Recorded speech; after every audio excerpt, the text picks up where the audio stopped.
La persistance active de l'ethnostructure est l'une des deux principales raisons pour lesquelles les Camerounais doivent renoncer provisoirement à leur précieux droit de vote, qui doivent les pousser à poser un acte de résistance.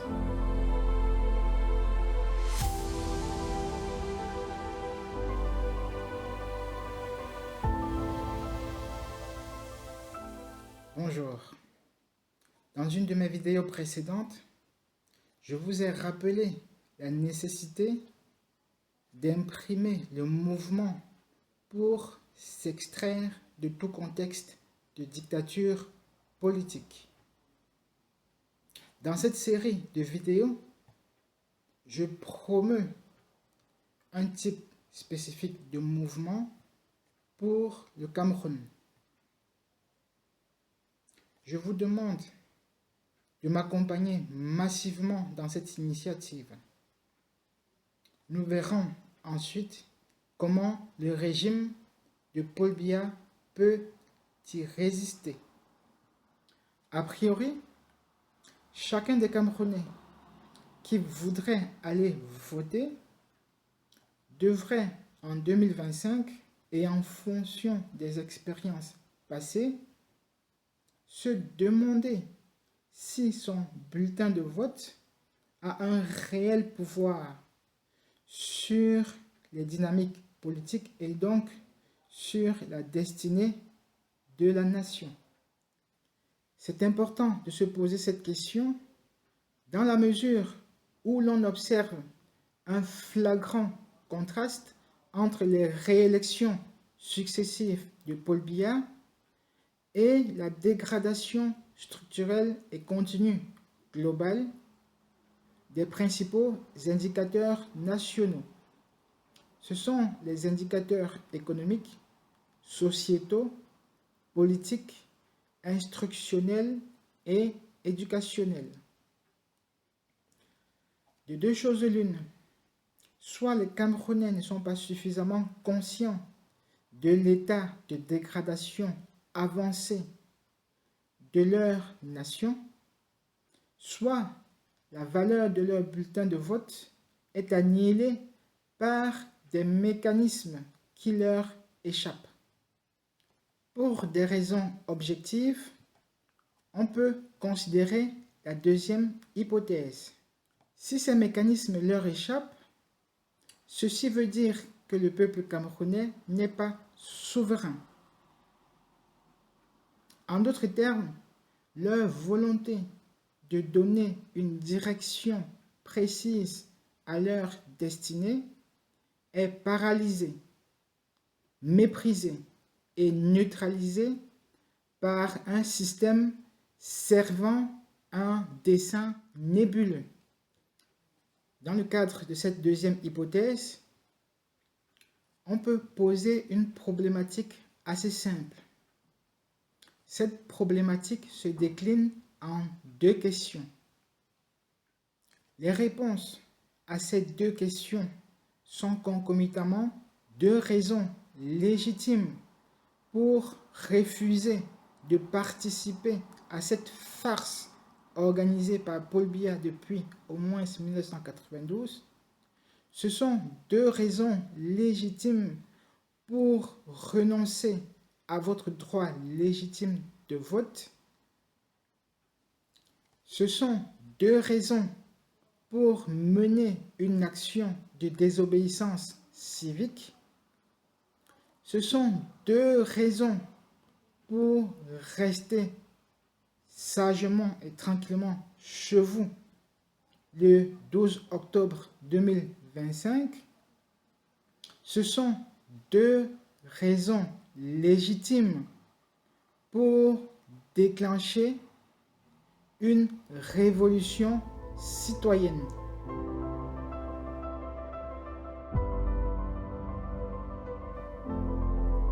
Malgré son âge très avancé, impliquant une dégradation naturelle de ses facultés intellectuelles, Malgré l'extrême médiocrité de son bilan et une dégradation très avancée des principaux indicateurs de développement du Cameroun,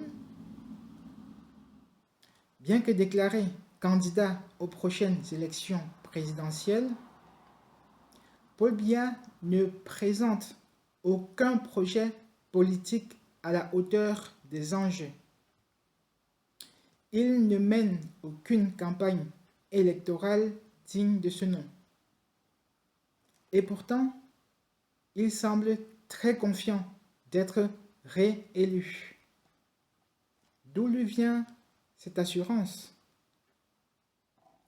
Cette assurance repose sur une architecture qu'il convient d'appeler ethnostructure. Cette architecture a tous les leviers pour réaliser le hold-up électoral. L'ethnostructure est une architecture informelle mais fonctionnelle mise en place par la dynamique de l'État-ethnie.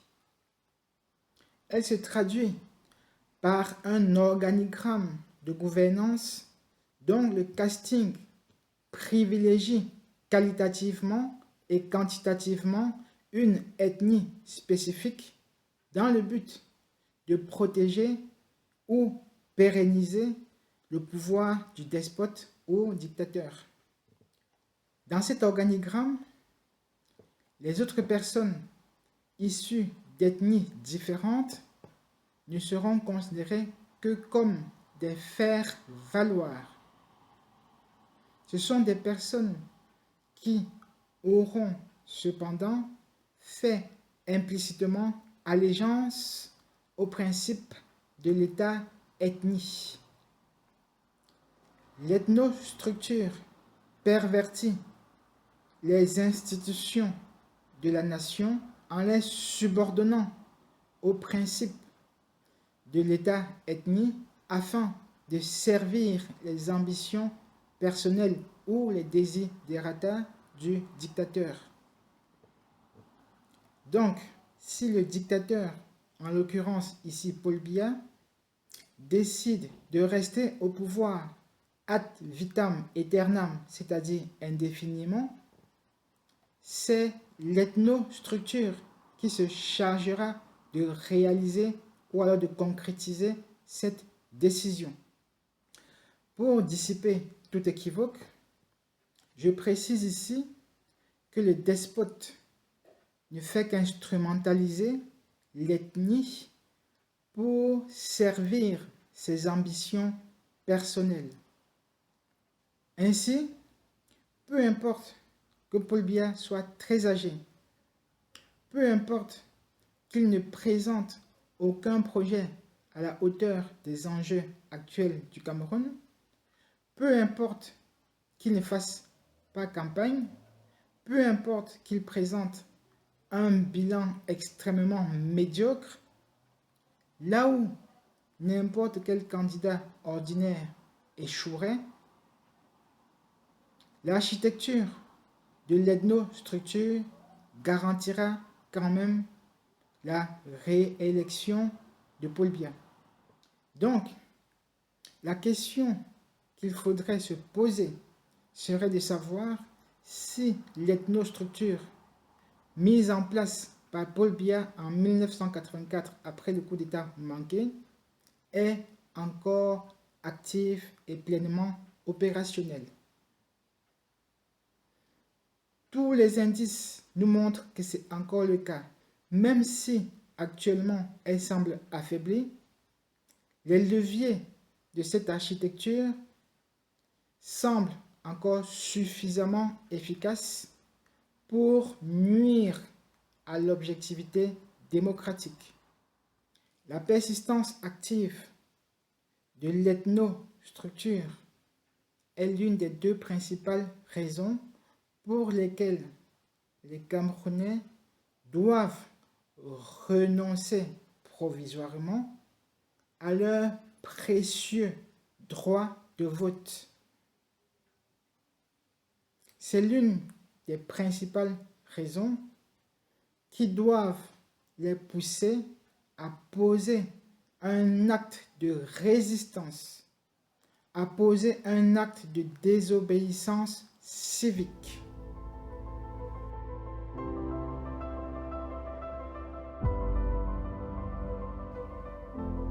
Malgré l'opérationnalité de l'ethnostructure actuelle, malgré l'appel lancé dans cette vidéo pour une désobéissance civique, certains Camerounais pourraient quand même aller voter en se disant légitimement et en toute bonne foi, on ne sait jamais. Mais, indépendamment des résultats qui pourraient survenir, c'est vrai, on ne sait jamais, on pourrait avoir des surprises.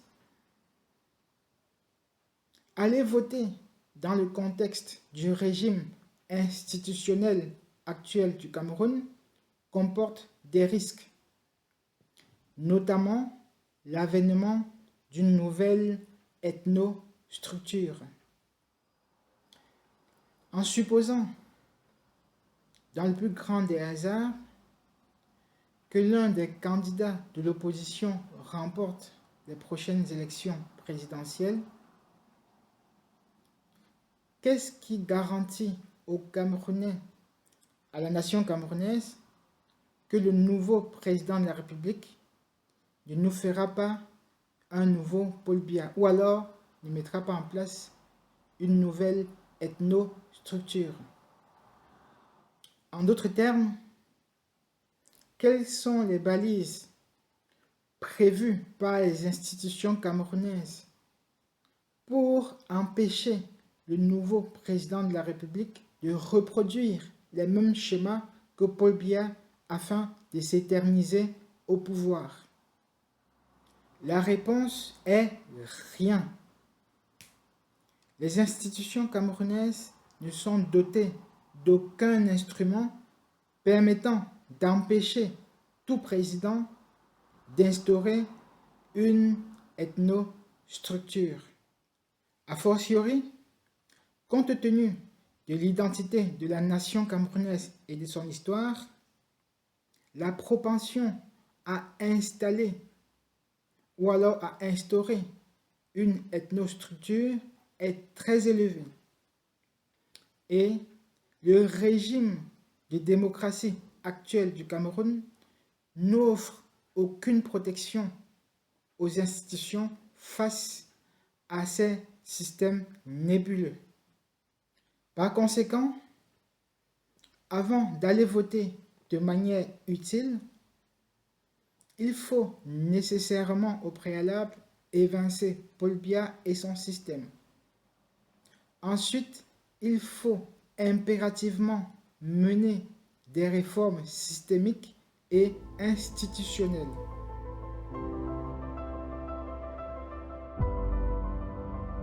En attendant, le 12 octobre 2025, restez chez vous. Ne participez pas à cette farce organisée par Paul Biya et son clan. Paul Biya est un dictateur et le monde doit le voir comme tel. Ne lui donnez aucun semblant de légitimité. Je vous invite donc toutes et tous à poser un acte de résistance, à mener une action de désobéissance civique. Le 12 octobre 2025, restez chez vous. Et rester chez vous, c'est être en mouvement. Ne vous inquiétez pas, vous exercerez très bientôt votre précieux droit de vote. Patientez juste que le tsunami qui est actuellement en mouvement déferle sur le régime Biya.